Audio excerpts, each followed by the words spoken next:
بریم برای لغت امروز. اوکی. relieve.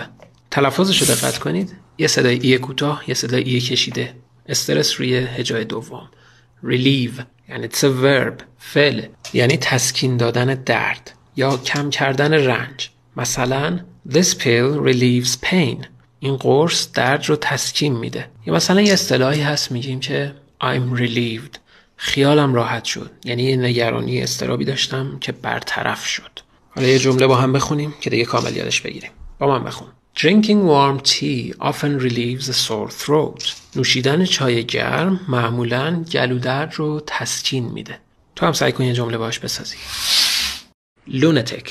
تلفظ دقت کنید. استرس روی هجای اول. lunatic. And it's a noun. اسمه. یعنی دیوانه. حالا یا واقعاً دیوانه از نظر روانی یا کسی که کارهای خطرناکی میکنه.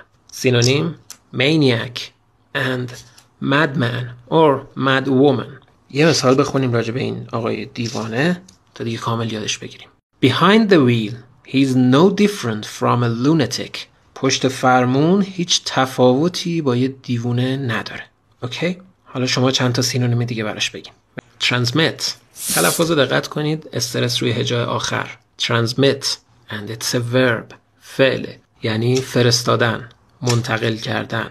مثلا STD مخفف چیه؟ Sexually transmitted diseases. بیماری هایی که از طریق آمیزش منتقل میشن. Transmit منتقل شدن. یه مثال بخونیم راجع به این عکس کامل یادش بگیریم. At first, scientists believed that COVID-19 was not transmitted through the air. در ابتدا دانشمندان بر این باور بودند که کووید 19 از طریق هوا منتقل نمی شود. Transmit میشه منتقل شدن. حالا تو هم سعی کن یه جمله باهاش بسازی. مرسی.